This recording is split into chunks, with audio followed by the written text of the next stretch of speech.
What happened in Flint is immoral. The children of Flint are just as precious as the children of any other part of America. They are just as deserving of good health care, of good education, and of bright futures. My first job out of law school was working for the most extraordinary Marian Wright Edelman at the Children's Defense Fund. I went to work there because I believed, because of the lessons and examples of my mother and my church, that every child, every single child, should have the chance to live up to his or her God-given potential in this country of ours. We don't yet know how many children have been affected by lead poisoning. We don't yet know how many challenges they will face in the years ahead. But what we do know, we know that even a single child suffering lead poisoning due to the state's neglect is one child too many.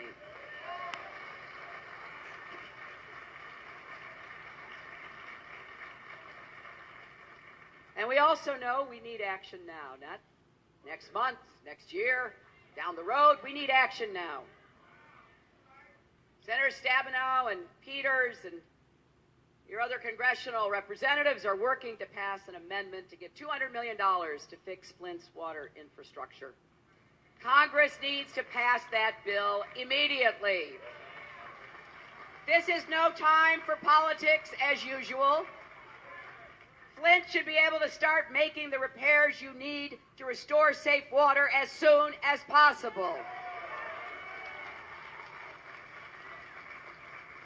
But it's not only the physical infrastructure that needs to be fixed. It's the human beings.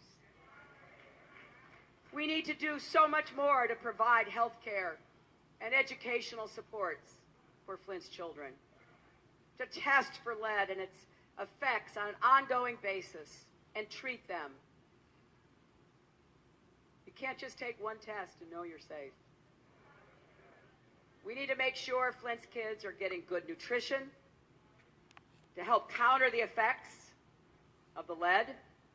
We need to expand early Head Start, nurse home visiting programs, special education funding, all of which must be used to address the damage that lead poisoning can cause.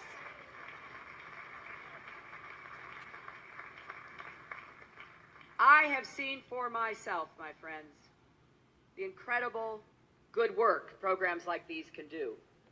For 8 years, I represented New York. Our problem with lead poisoning in New York was not the water.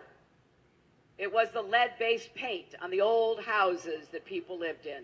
It was the crumbling, turning into dust of that. It was little toddlers crawling on the floor, picking things up, licking them as babies do. It was breathing it. And we had, as so many places, especially in New England and the Mid-Atlantic and the Midwest, with a lot of older housing stock and a lot of challenges, we had problems. So as a senator, I fought for children struggling to bear heavy burdens.